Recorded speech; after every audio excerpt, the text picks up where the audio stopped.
Hello everyone, welcome to engineer study circle. हम लोग यहाँ पे देखने वाले हैं इंग्लिश प्रैक्टिस सेट सेकंड रहेगा। यहाँ पे इंग्लिश की प्रैक्टिस सेट करेंगे आज। जैसा कि हम लोग इसमें करने वाले हैं, आपका फ्रेसेस, इडियम और फ्रेसेस रहेंगे। वन वर्ड सब्स्टिट्यूशन होगा, कुछ वोकैबलरीज देखेंगे और साथ ही साथ में एक कॉम्प्रिहेंसन भी सॉल्व करेंगे।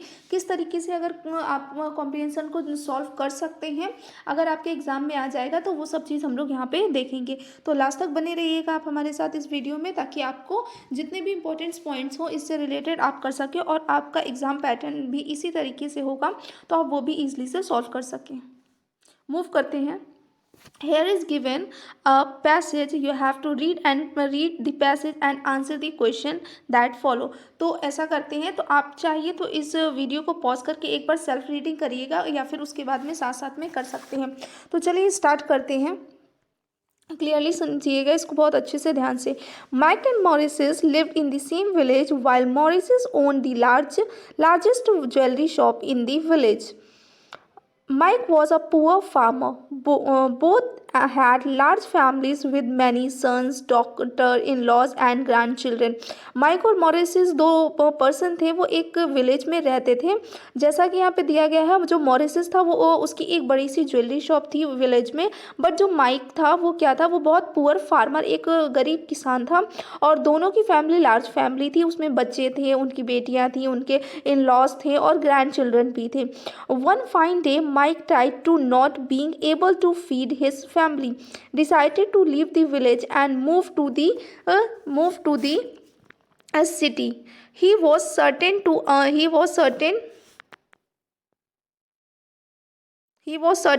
earn through the feed everyone. एक दिन क्या बात हुआ कि वो अपनी फैमिली को खाना नहीं खिला पाया, उसके पास इतना नहीं था। तो उसने डिसाइड किया कि वो क्या करेगा, विलेज को छोड़ के वो सिटी में चले जाएगा, जहाँ पे वो अपनी फैमिली को खाना खिला सके, वहाँ पे कर सके। Along with his family, he left the village for the city. At night they stopped under a large tree. तो जब वो लोग वहाँ से चले गए विलेज से, तो रास्ते में उन्हें एक पेड़ मिला और वो उस पेड़ के नीचे बैठ के आराम करने लगे। There was a stream running nearby where they could fresh up themselves. वहीं पे रास्ते में, वहीं पे पास में ही क्या हो रहा था, स्टीम रनिंग हो रही थी। तो वो वहाँ पे जाके अपने आप को उन लोगों ने फ्रेश किया, अपने आप को मीन्स फेस वॉश किया इस तरीके से। He told his son to clear area below the tree. फिर उसने क्या किया, जो माइक था उसने अपने बेटे से कहा कि जो पेड़ के नीचे का जितना एरिया है उसको आप क्लीन कर दो। And he told his wife fetch water and he instructed his daughter in law to make up the fire. उसने अपनी वाइफ को फेंच के पास से वाटर लाने को कहा और अपनी डॉटर इन लॉ से कहा कि वो आग जला दे। Started cutting wood from the tree himself. और खुद अपने क्या करने लगा, जो पेड़ थी वहाँ से लकड़ियाँ काटने लगा। They didn't know that in the branches of the tree there was a thief hiding. उन लोग को ये ज़रा सा भी आइडिया नहीं था कि वो लोग जहाँ पे ये सब कर रहे हैं उसी पेड़ के ऊपर एक चोर छिपा हुआ है। He watched as Mike's family work together and also notice that they had nothing to cook. उसने ये देखा कि जो वहाँ पे थीफ था वो क्या देख रहा था कि जो फैमिली मेंबर्स हैं वो सब एक साथ मिलके काम कर रहे हैं, पर उनके पास खाने के लिए तो कुछ भी नहीं है। Mics wife also thought the same and asked her husband. जो माइक्स वाइफ थी उसने भी यही सोचा कि खाने के लिए तो कुछ भी नहीं है, और अपने हस्बैंड से पूछा everything is ready but what shall we eat. हर चीज़ यहाँ पे तो तैयार है, पर मैं यहाँ पे हम लोग खाएंगे क्या। Mike raise his hand to heaven and said don't worry, he is watching all of this from above. तो माइक ने क्या किया, अपने दोनों हाथों को ऊपर आसमान की तरफ उठाया और उसने कहा कि भगवान है, वो देख रहा है, वो हम लोगों की हेल्प करेगा। ही will help us. The thief got worried as he had seen that the family was large and worked well together, taking advantages of the fact that they did not know he was hiding in the branches. जैसा कि उसने देखा thief ने कि ये family भी बहुत बड़ी है और ये सब एक साथ मिल के काम कर रहे हैं, तो वो वहाँ से थोड़ा डर गया। उसने सोचा कि अगर मैं पकड़ा जाऊँगा तो मुझे यहाँ पे ये लोग एक साथ मिल के पकड़ लेंगे।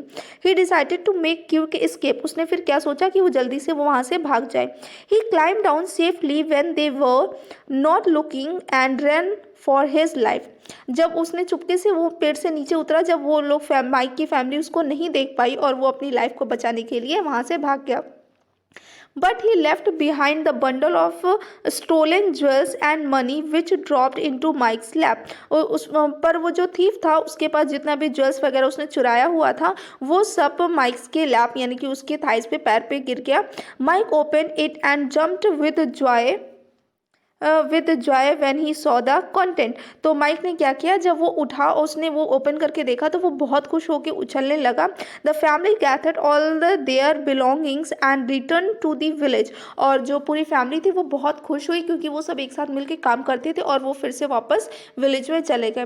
There was great excitement when they told everyone how they got rich. फिर वो जब विलेज गया तो वहाँ पे उन्होंने अपनी स्टोरी बताई कि किस तरीके से उन्होंने क्या किया है, इतने ये रिच कैसे हो गए वो. नेक्स्ट मूव करते हैं. नेक्स्ट पैरा है Mauritius thought that the tree was miraculous and this was a nice and quick way to earn some money. He ordered his wife to pack some clothes and they set off all off on a journey. ठीक है, Mauritius ने जब ये story सुनी तो उसको क्या लगा कि वो जो पेड़ है वो शायद चमत्कारी पेड़ होगा. तो उसने ऑर्डर दिया अपनी फैमिली को और सारा सामान पैक करने को कहा. कुछ क्लोथ्स पैक करने के लिए या जो भी वैल्यूएबल थिंग्स थी वो सब उसने उनको पैक करने के लिए कहा और कहा कि हम लोग एक जर्नी पे जाएंगे. They also stopped under the same tree and Morris started commanding everyone as Mike had done. तो फिर जो सब लोग उसी पेड़ के नीचे जाके रुक गए. मॉरिसस ने वैसा ही किया जैसा माइक ने कहा. वो भी अपनी फैमिली को ऑर्डर देने लगा. And but no one in his family was willing to obey his order. पर उसकी फैमिली में कोई भी उसकी जो बात को नहीं मान रहा था, मांग रहा था.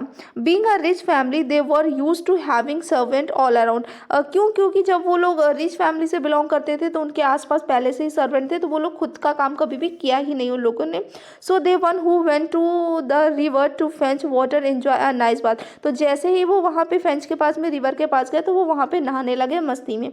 The one who went to got wood for fire went off a sleep. जो वहाँ पे लकड़ियाँ काटने गया था फायर के लिए वो वहाँ पे सो गया. Morris's wife said. फिर मॉरिसस वाइफ ने कहा everything is ready but what shall we eat. Morris raise his hands and said don't worry he is watching all of his this form above he will help us. तो फिर same Mauritius ने भी वैसे ही किया जैसे mic ने किया. उसने अपने हाथों को ऊपर उठाया और कहा कि वो सब कुछ देख रहा है और वो हमारी हेल्प करेगा. As soon as finished saying, जैसा ही उसने ये पूरा कहना ख़त्म किया, the thief jump down from the tree with a knife in hand. तो जो चोर था वो पेड़ से नीचे गिरा और हाथ में उसके नाइफ थी. Seeing him everyone started running around and save their lives. ये देखकर उसकी फैमिली मेम्बर जितने थे वो सब इधर उधर भागने लगे. The thief stole everything they had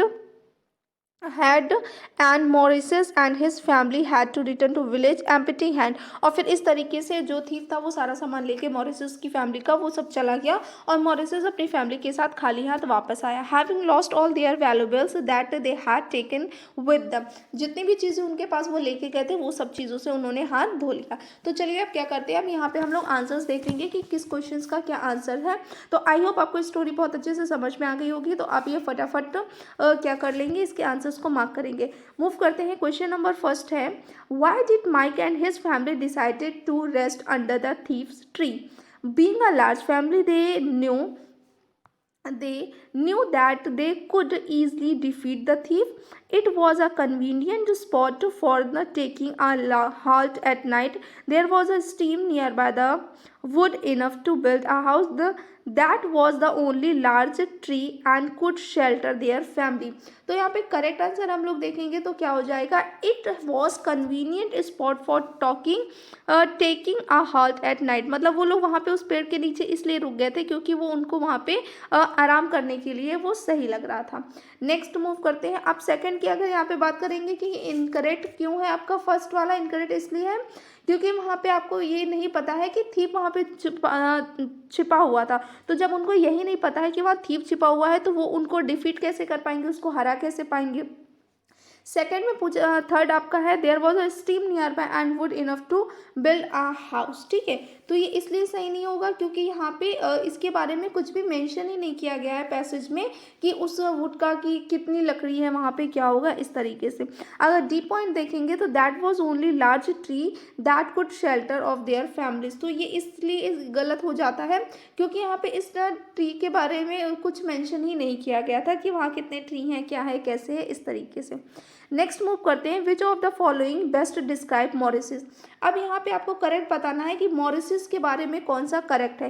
he was a rich businessman है, he build his wife, he build his wife, और he paid his servant well, और he was greedy and imitate mic.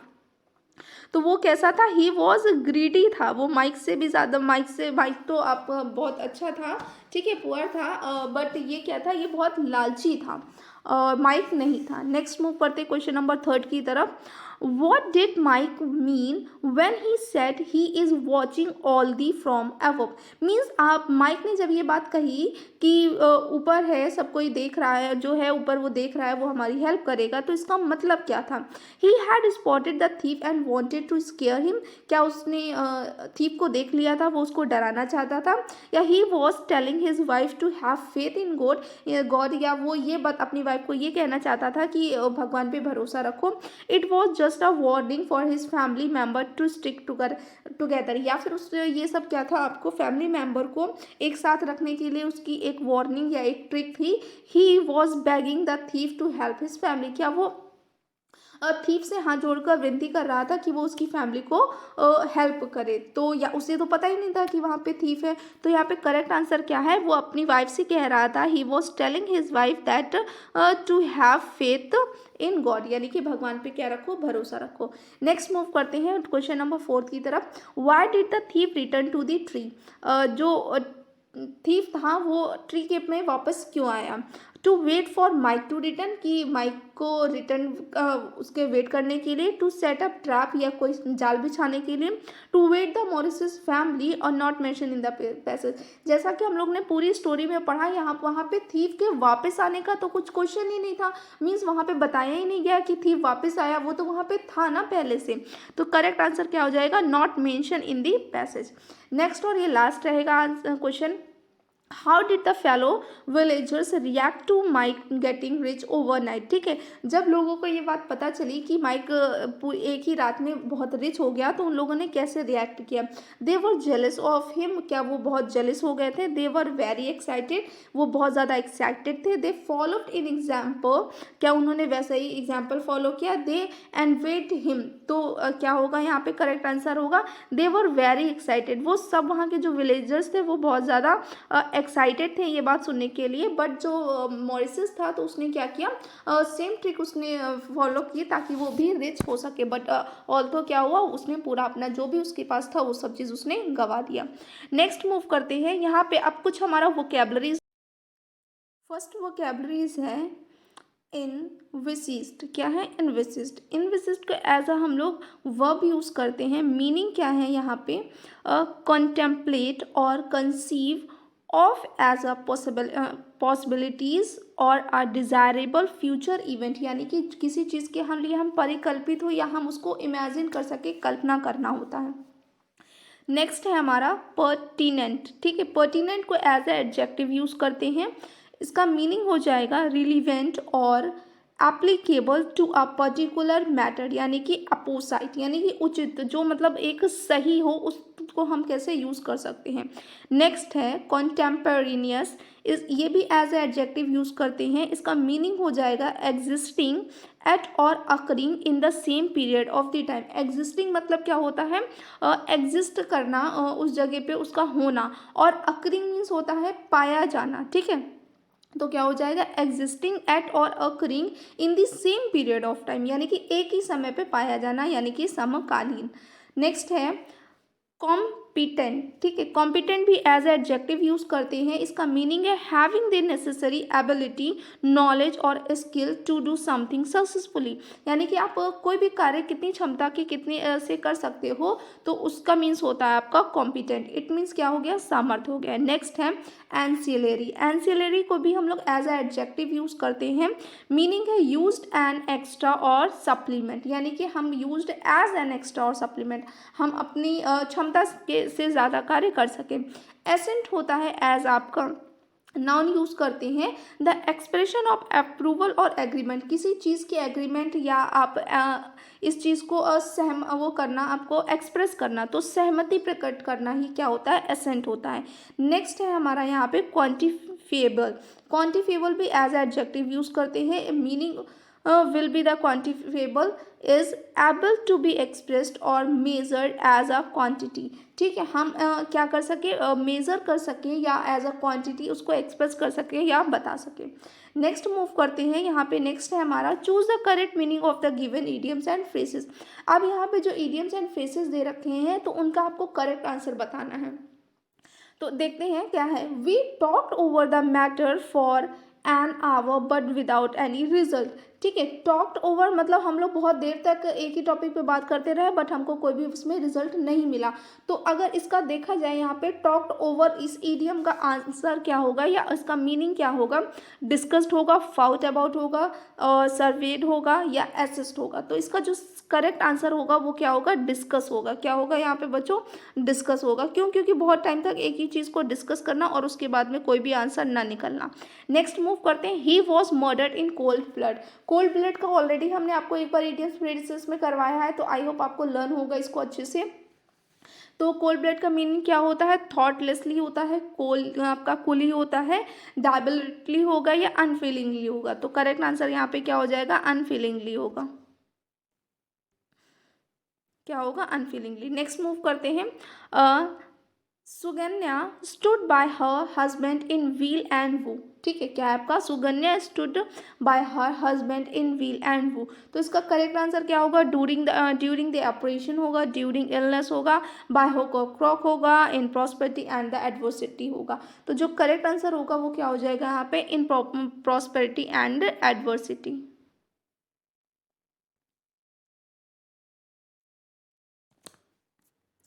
कि व्हील एंड वू का meaning क्या हो जाएगा, सुख दुख। ठीक है, सौगन्या stood by her husband in weal and woe, यानी कि वो सुख दुख में अपने हस्बैंड के साथ में रही है। नेक्स्ट देखते हैं, I have a bone to pick with you in this matter. तो इसका करेक्ट आंसर क्या हो जाएगा, डिज़ायर हो जाएगा, एम एंग्री होगा, सेल्फिश मोटिव होगा या सेल्फलेस मोटिव होगा। तो जो करेक्ट आंसर यहाँ पहुँचता है तो वो यह क्या हो जाएगा, एम एंग्री हो जाएगा। नेक्स्ट मूव करते हैं, फिफ्थ है, the inspector was caught red hand. ठीक है, the inspector was caught red hand. Correct meaning क्या होगा, फाउट विद हैंड्स टाइड और caught with dirty hands, cot in the act of committing the crime और quickly. तो जैसा कि हम लोग को पता है कि रंगे हाथ पकड़ना मीन्स क्या होता है कि किसी को काम करते समय पकड़ लेना या गलत काम करते हुए। तो क्या हो जाएगा, caught in the act of committing in the crime. यहाँ पे आपको हम देखना है, जो आपको options A B C D दे रखा होगा तो वन वर्ड सब्सटीट्यूशन होगा, जो करेक्ट आंसर है वो फिल करना है। A person living permanently in a certain places, एक ऐसा वो पर्सन जो एक ही प्लेस पे हमेशा के लिए रहता हो, तो उस चीज़ को क्या कहेंगे, रेजिडेंस बोलेंगे, नेटिव बोलेंगे, डोमिसाइल बोलेंगे और सब्जेक्ट बोलेंगे। आई होप ये तो सबको पता ही होगा, क्योंकि बहुत सा फॉर्म जब फिल करते हो तो आपको ये ऑप्शन आता है पूछने के लिए कि आप किधर के डोमिसाइल हो। तो करेक्ट आंसर क्या हो जाएगा, यहाँ पे डोमिसाइल हो जाएगा, यानी कि आप पर्टिकुलर कहाँ से रहते हो। नेक्स्ट है आपका मानिया फॉर स्टीलिंग आर्टिकल्स, यानी कि बार बार चीज़ों को चोरी करने की जो आदत होती है उसको क्या कहते हैं, हाइपोमेनिया कहते हैं, कैलेप्टोमनिया कहते हैं, लोगोमेनिया कहते हैं और स्टोलोमेनिया कहते हैं। तो जो करेक्ट आंसर हो जाएगा यहाँ पे आपका कैलेप्टोमनिया हो जाएगा। क्या हो जाएगा, कैलेप्टोमेनिया हो जाएगा। बहुत सारे लोग स्टोलोमेनिया बोल रहे होंगे तो वो क्या हो जाएगा, वो नहीं होगा। नेक्स्ट है हमारा, one who loves Mankind is called. ठीक है, one who loves Mankind is called, तो उसको क्या कहते हैं यहाँ पे, आपका ऑप्टिमिस्ट हो जाएगा, फिर आपका फिलैंथ्रोपिस्ट होगा, ऑप्टिमेरिस्ट होगा या टॉरेंट होगा। तो करेक्ट आंसर क्या आता है यहाँ पे हमारा, फिलियंथ्रोपिस्ट होगा। क्या होगा, फिलियंथ्रोपिस्ट। नेक्स्ट है हमारा, government run by dictator is term as. ठीक है, क्या है, a government run by dictator is term by, उसको क्या कहते हैं, जो कोई भी गवर्नमेंट है वो क्या करती है, रन कराई जाती है, यानी कि जो भी सरकार चलाते हैं। तो ऑटोक्रेसी बोलते हैं, डेमोक्रेसी बोलते हैं और आपका ऑलिग्रेसी बोलते हैं या थ्योरोक्रेसी बोलते हैं। तो जो करेक्ट आंसर है हमारा वो कौन सा है, ऑटोक्रेसी बोलते हैं। क्या बोलते हैं, ऑटोक्रेसी। नेक्स्ट है आपका a remedy for all diseases, यानी कि सारी बीमारियों का एक इलाज, वो क्या होगा आपका, मेडिसिन होगा, मेडिकल होगा, मेडिका होगा या आपका पैनेसिया होगा। तो करेक्ट आंसर कौन सा हो जाएगा यहाँ पे, पैनेसिया हो जाएगा। आई होप आपको इस सेक्शन बहुत अच्छे से समझ में आ गया होगा। आप हमारे टेलीग्राम चैनल से जुड़ सकते हैं, डिस्क्रिप्शन बॉक्स में उसका लिंक मिल जाएगा। एवरी नाइट 9 PM पे वहाँ पे क्विज होता है, जो कि आपके UPSSC JE 2018 के एग्जाम की वहाँ पे प्रिपरेशन होती है। क्विज सॉल्व करने से आपको आइडिया हो जाएगा किस तरीके से आप क्वेश्चंस को सॉल्व कर सकते हैं, कितने लिमिटेड टाइम में कर सकते हैं। Thanks for watching, don't forget to like, share, comment, do subscribe channel for the educational video. Thanks for watching.